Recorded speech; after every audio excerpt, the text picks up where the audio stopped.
Thank you for sharing your words. I think that offering love is the deepest philosophy there is.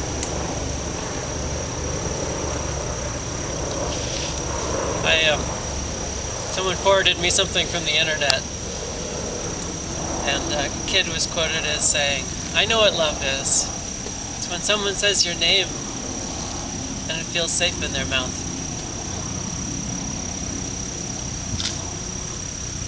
That's what's here.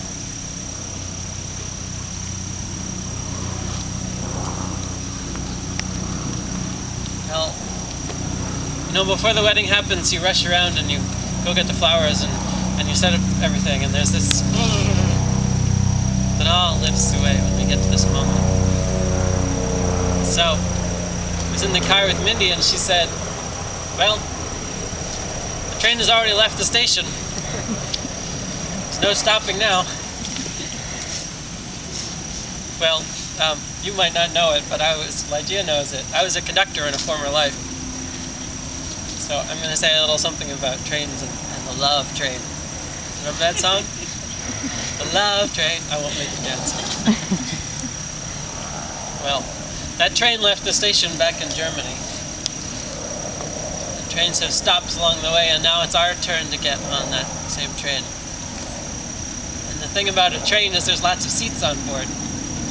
So it's all of us that are on that love train. So, you know, two people could just make their own arrangements, not tell anybody.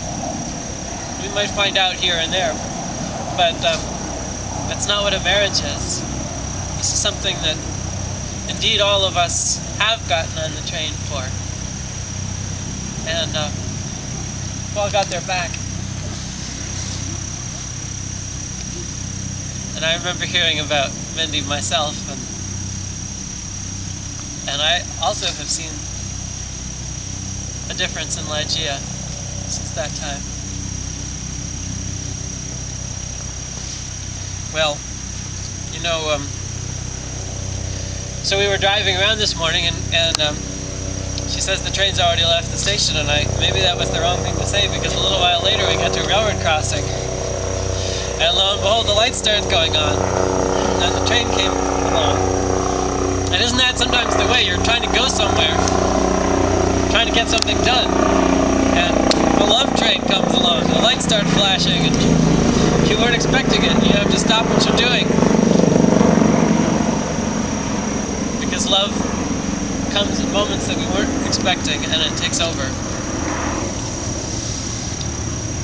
And when you get lost in the logistics,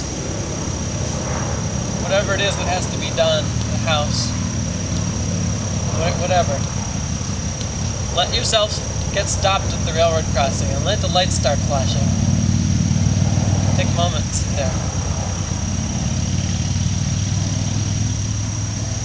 Well, maybe you've been at a railroad crossing at some point in your life, one of those times where the train comes and it's going real slow, you know, and then it stops.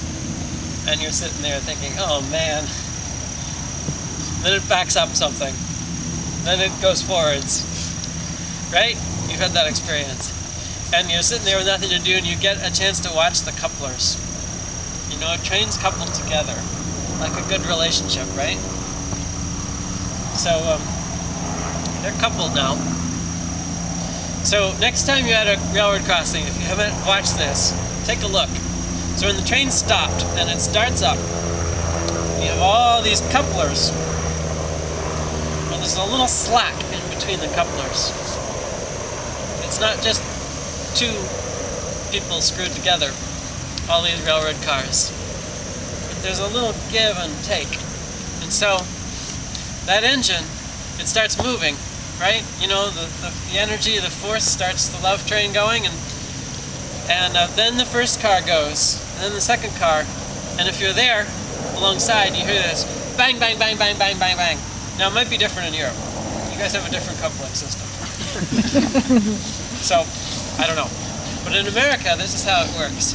Each car starts, and then the next car starts, and you have this little slack. So that's important. When you're coupled, you have a little slack between each other.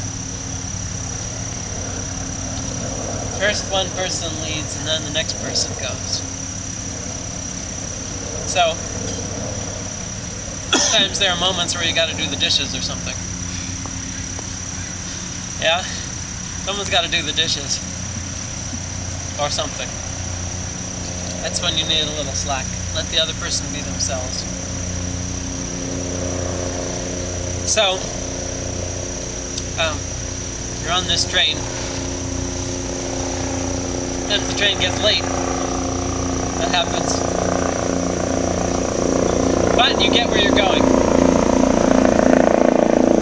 And the marriage contract that you signed with Amtrak when you get your ticket specifies that they get you to their destination. Sometimes they even have to bus you or something, but you get there. Even if you're late. Getting there is half the fun. Right? Yeah. And sometimes there are trains where they add cars. You might be going from Oslo to Copenhagen, and the car from somewhere up in Sweden gets added to the train. Well, so it is that in your journey, other cars will be added with more seats, and we will all be together.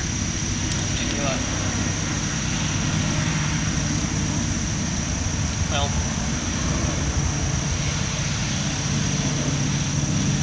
you know, you're on the train, the conductor comes along, it's time for the ticket.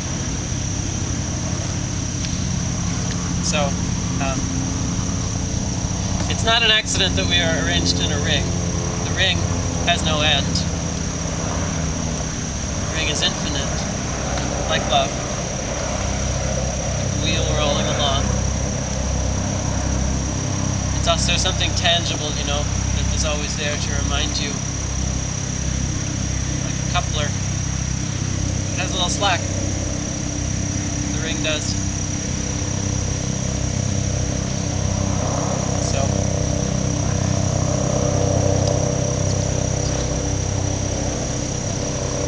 Mindy, this ring, these vows, you accept this ring as a token of love, commitment, and friendship.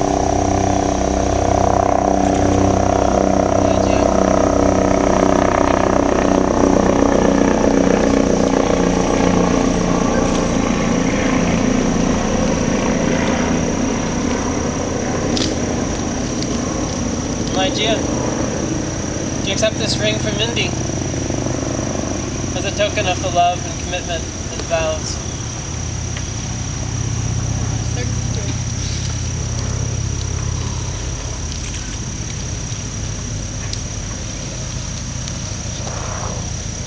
With all of us as witnesses, I now pronounce you married.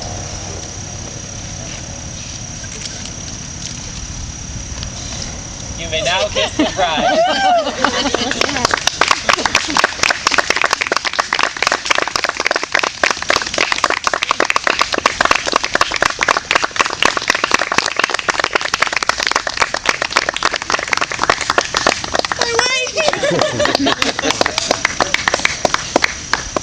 On this table over here is a marriage certificate.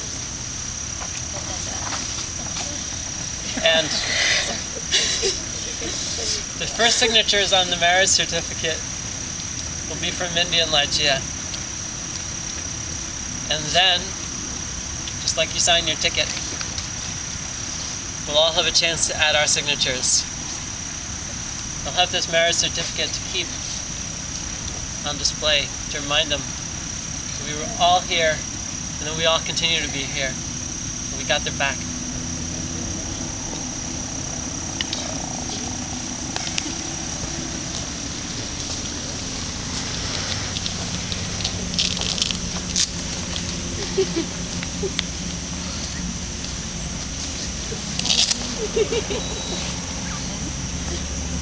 Hehehehe